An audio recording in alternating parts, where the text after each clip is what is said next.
everyone, and welcome once again to MCC TV and our Community Outreach Update Show. This show highlights activities and events that continuing education and community outreach programs are in partnership with. We are so very pleased today to have two awesome guests. First, we have the Dean of Community Outreach and Continuing Education Programs, Ms. Trynette Lottie-Harps, and our esteemed college president, Dr. Dale Nesbary. We first want to tell you a little bit about them, so let's talk to our dean. Trynette Lottie-Harps is Dean of Community Outreach at Muskegon Community College and has been a member of MCC for 13 years.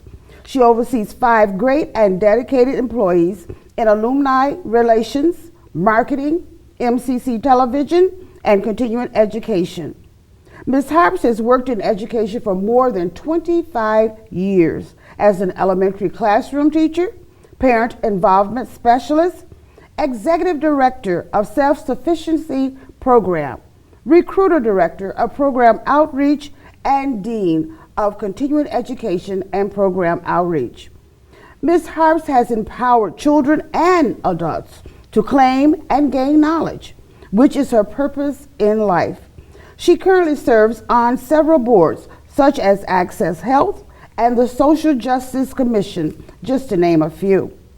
Some of Ms. Harps' accomplishments has been earning a bachelor's degree in education from Michigan State University, a master's degree from Grand Valley State University in adult and higher education, and being an ordained minister. Ms. Harps believes that these are wonderful accomplishments. However, she makes it known that her greatest joy is her beautiful daughter, Jordan, and watching her transition to her new chapter in life as a college student. Thank you, Dean Harps, for taking time out of your busy schedule to be with us today. Thank you. Your resume surely shows that you are certainly up for the challenge, and we appreciate you. I'm excited to hear what you have to share with us today, and I'm sure that our viewing audience is as well. Let's start with a couple of questions for our Dean. Dean Harps, how do you, or can you tell me, or tell our viewers, exactly what does community ed and community outreach mean? Well, community or continuing education are our non-credit enrichment classes or short-term training programs that we have available for our community. There are times when students, they need things to be able to help them keep their job in order to be able to gain employment. They want training, but they don't have the time for 2 years, but they may have 6 weeks. So continuing education gives students those opportunities to be able to get the enrichment or the short-term training that they need. Wonderful. And exactly, community outreach. It probably says it all, but can you tell our viewers what is your perspective? It does. It's the fact that we want to be connected in our community and the areas that we serve. We're interested in our students while they're students in our classroom, but we're also concerned about our students, where they live, where they work, the communities that they live in. And we want to be a part of that because we see ourselves as the answer to some of the problems that are in the world today. Education is key, and we know that, and we want to be a part of our communities. Now that's wonderful, and I believe that you've touched a little bit on the question that I have next, the short-term and the long-term goals of community outreach and CE. Can you just tell us briefly, what are your goals? Our goals for continuing ed, as we refer to as CE, we want to be able to give our students the classes and programs and conferences that they're looking for. We don't want to just set up classes and programs that we feel are important, but we want to make sure that the classes that we have and that we offer are meeting the needs of our students. So that is a continuous goal that we have all the time. Long term, I would say to make sure that we're able to provide quality programs, which we've done in the past, and to be able to increase the locations that we have for our classes.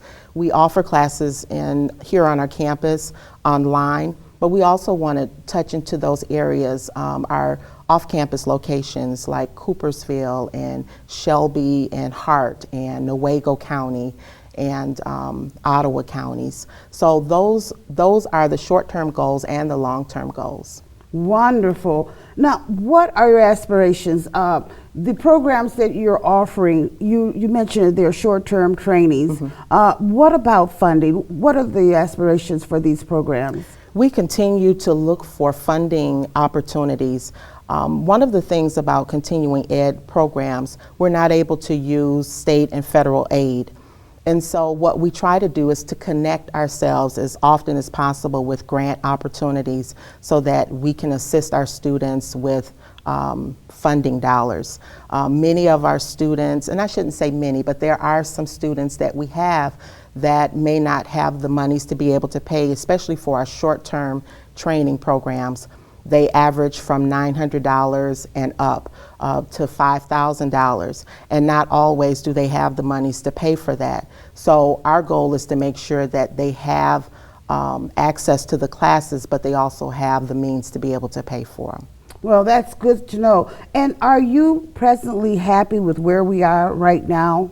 I am, but there's always room for improvement. I think we've done a wonderful job, you included. We've done a great job in continuing education, but I always want to look for opportunities where we can grow and we can better meet the needs of our students. That's great, and I'm excited about where we're headed with training opportunities. Now, what part does these programs play in advocating for the college and offering training and education to our students? Oftentimes, we have students that they're looking for the short-term training program or they're looking for enrichment, but once they participate in our classes, their interests increase and they tend to continue their education by seeking a degree or a credit certificate. So it's really like a springboard where they start off in non-credit and enrichment classes, and then they transition to the credit. And I believe that that's one of the main goals for continuing education. It's a springboard to the degree side. That's good to know. And our students, they find that sometimes they may want to go a little bit further, become a pharmacist. They take pharmacy technician, and they may want to go on, take other classes that can be transferred to a 4-year degree. So that is good to know that. And what else can be done to help your area move forward toward aligning these goals of these programs with the goals of the college? I think one point that is very critical for continuing ed and community outreach is that we stay connected with our departments on campus as well as in the community. We have to be a sounding board, but we also have to be able to hear what the students are in need of, or the departments are in need of, or the community is in need of. And I think from doing that, we are better prepared to be able to serve our students, our community, as well as MCC as a school. That sounds great, because we invite you to visit www.muskegoncc.edu and learn the mission of the college. And you can see by talking with Ms. Harps just how close CE and community outreach aligns itself with the mission of the college. Do you have any closing thoughts that you'd like to share with us today? I just want to thank you for allowing me this opportunity, because I think that community outreach is so important and continuing education is hand in hand with it. And I'm just excited to be able to see the great things that are going to happen this upcoming year. So thank you for having me. Well, thank you for coming, and I am equally excited to have you on the show, and we're just excited to be able to share with our community. And we have our esteemed president here with us as well, and he has an extensive and impressive resume, and we are honored that he's taken time out to speak with us. We find that Dr. Nesbary has appointed the 10th president of Muskegon Community College, and this happened in June 2009. He brought with him 30 years of leadership and professional experience, including nearly 2 decades at institutions for higher education. Prior to joining MCC, Dr. Nesbary held leadership roles at other education and professional organizations. He served as vice president and dean for academic affairs at Adrian College. while holding the rank of Professor of Political Science.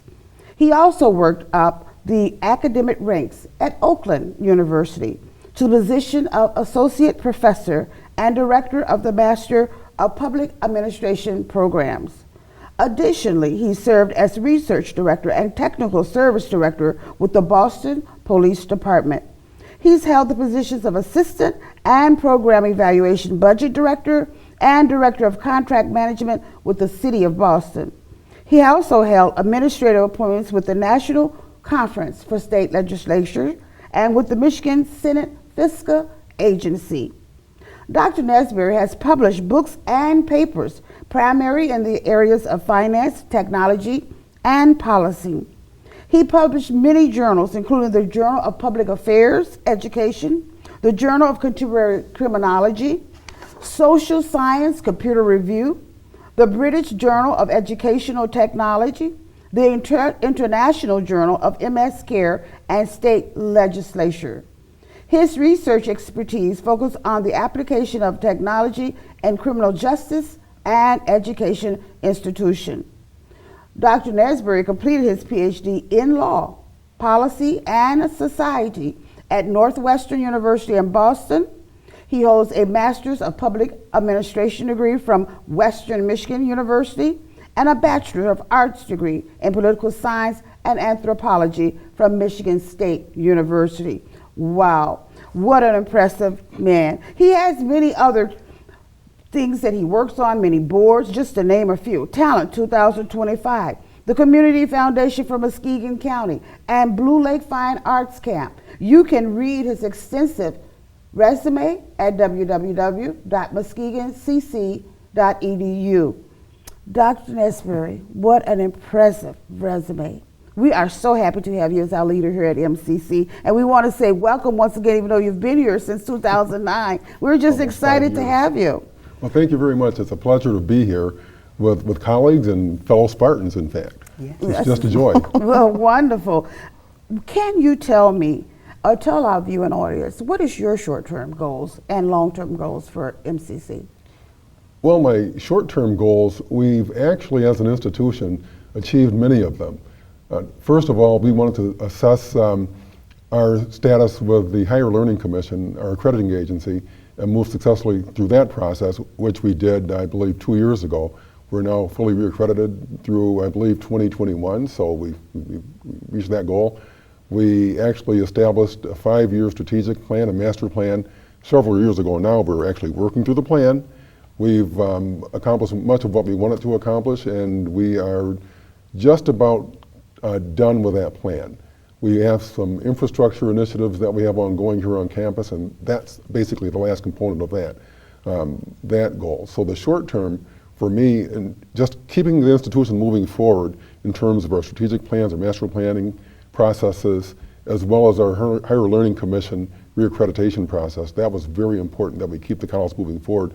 Now we've had a chance to assess the institution in terms of our physical infrastructure, our community needs, and most importantly, our students' needs. And so we have some initiatives out there that we're working on to see whether or not we can move those forward too. Wonderful. Are you satisfied with where we are at the present time? Well, I think I'm very satisfied with where the institution is, and that partially comes from the history of the college. We're in year number 87 of our institution, so founded in 1926. There are lots of things that we've been able to accomplish as an institution, one of which was interesting to me. Our nursing program has just reached its 30th year here on MCC's campus.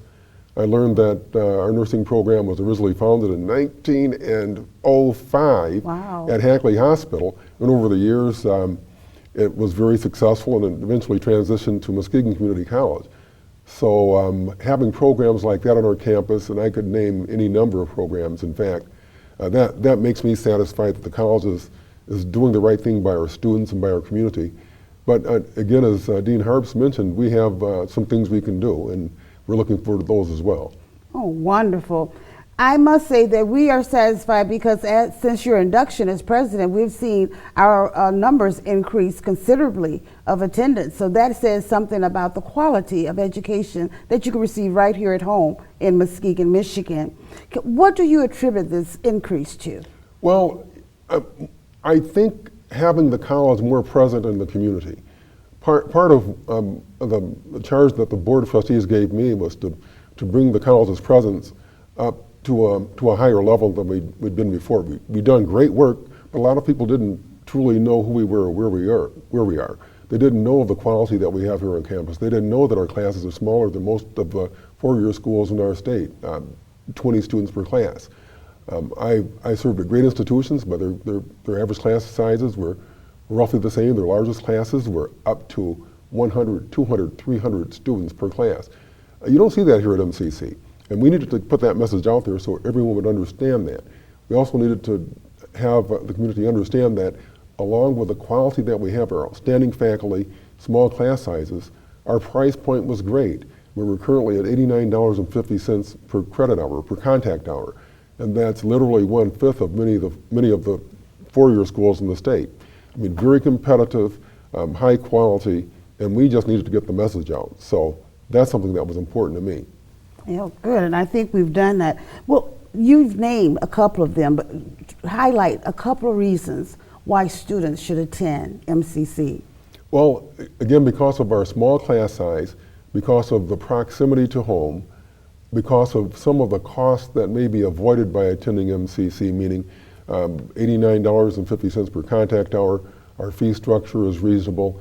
I think students, and this sounds somewhat self-serving for our beautiful community here, but we're right on Lake Michigan. We have just a gorgeous location here. And in fact, our campus is the only campus that I know of with a stream flowing through, not around, but through our main building. You know, when I came to campus, not quite 5 years ago, I forgotten how pretty it was. I mean, me and my wife and I lived around the country, came back, and I realized that I'd taken classes here, music classes, when I was in high school, and apparently I didn't look around to see how pretty this place was. So I said, boy, you know, people are paid to work in a location that's so beautiful. Students choose us for multiple reasons, but just the beauty of the location, you just can't beat it. I agree, you can't. I was on the eastern side of the state after '74, and there is no other campus that I've seen that is as nice. Also, now, what are your objectives for community outreach and continuing education programs? Well, I'd say that both of you outstanding individuals are doing the work that I think is important, and I take my guidance and lead from you, and I take it from the community. I go out there, I listen to our students, I listen to members of the community, both in businesses, churches, on the street, just people I know from way back when I was a Ruth Buffer student back in the 70s, and I just listen to what they ask for. I mean, they ask for a quality education. They ask for quality resources here on campus. They want to come to our school and believe that they have the kinds of resources that they could find at any other college, and we're working on that, and we're building to help those resources be more improved, I'll say, over time.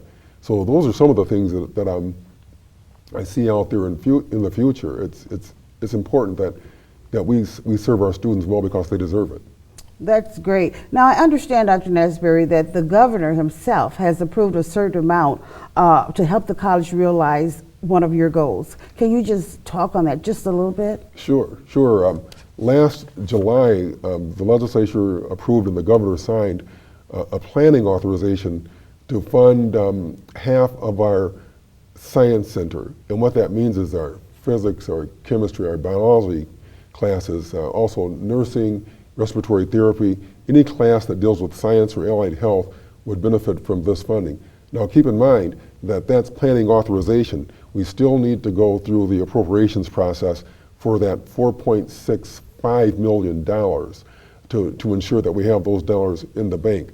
But having that authorization in place means that the governor believes and that the legislature believes that we're doing the right thing, and that our science center, which is part of a $23.7 million overall project that we have to upgrade our resources here on campus, they felt that it was worthy of supporting, and we're going to keep working with them and working with our state legislators who have been very supportive of us to make this project a reality. Now, these projects are they're a priority for our students, and I believe I can say that it's because we want to stay competitive. Do you agree with that? Oh, I absolutely do. If you walk through our art building, for example, the art building was built in 1976, or let me say we occupied it in 76 as a temporary art space. And it's 2013, and we're still there. It's an older building. It's just in tremendous need of upgrading. Our health facility, our gymnasium, those were opened in 1967. And again, it was great in 1967, but it was basically just a gym. And when you have every single student on our campus who's a degree-bearing student being required to take 2 health classes, that building is very much overused. It's the most heavily used space on campus. Our science space, again, opened in 1968. It's, again, very heavily used. It's been updated to a certain extent, that space, but not to the extent that is expected by students in 2013 again. So those are some of the priorities that we have here on our campus, and it's again, our students deserve it. I think our community would benefit greatly. And in fact, here's an example. Another area that would benefit would be our technology area, our engineering, our welding, foundry areas.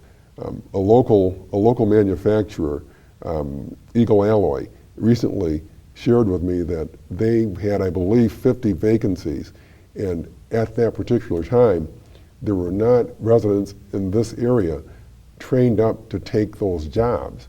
Part of what we're trying to do through this upgraded, our initiative to upgrade our facilities, is to be able to say, yes, Eagle Alloy, or yes, Alcoa, or yes, Anderson Global, or any of the manufacturers in the area. We have students who are ready to go. Whenever we roll them out there, whenever we graduate those students through our programs, even sometimes before, those students are hired before they actually complete our program. So there's a high demand in any number of areas. So we're working hard to meet that demand in our community.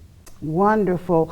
Now, we find the president each month posts a blog on our website. And if you want to know more information about any of these thoughts today, please visit our website. Again, that's www.muskegoncc.edu, and just click on information about the community, about our college. We're very proud. I've been here over 23 and a half years, and I'm very excited to be a part of this initiative where we're moving into the future.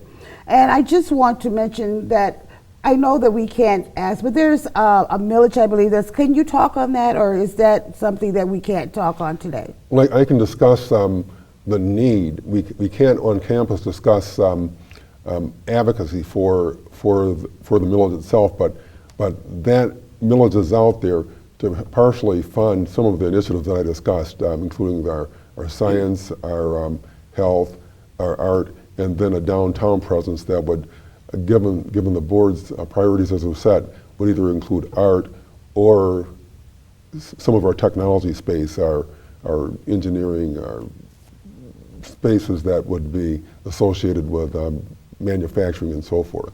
So those are some of the priorities that are there. It would cost the average taxpayer, let me rephrase that, it would cost a taxpayer with a home valued at $100,000, $1.58 per month, or $18.96 a year. I had a colleague explain to me that you realize that that's about half of what a typical coffee drink would cost if you visit one of the local bistros. So I understand that, but $1.54, that's money to anyone. So it's something that we have to discuss, and we have to make sure that our message is clear so that the community understands what we're asking for. We haven't had an increase in our millage rate since 1993, and when we ask for that, we had better be ready and willing and able to respond to why exactly we need that. If we can't, then we don't deserve it. If we can, then I think we can put a better message out there in terms of what our students are looking forward to and what we believe we need as an institution. And I think that we all can be proud that our president has done a wonderful job with educating not only myself, but other employees, faculty, and staff about our talking points on the need for the college. And those that have been here for a while, we can see the need, and we really appreciate that. Are there any last parting words that you'd like to leave with us today? Oh, just that I love working at the college. Again, I've been here, I'm halfway through my 5th year, which is going by pretty quickly, and it's very gratifying to meet people in the community, to reconnect with people in the community, and to understand how, I would say, almost revered this institution is. So for me personally, it helps me understand that it's very important that the stewardship of this institution, that would include myself, our senior staff, our board of trustees, this is a gem in the community, and we really need to understand how well respected this institution is, and what that means for us as individuals who are charged with leading the institution. So it's a pleasure to be here, and it's just it's a lot of fun too. So I've had a great time since I've been here. So I've loved it. Well, thank you, and we're glad you came back home.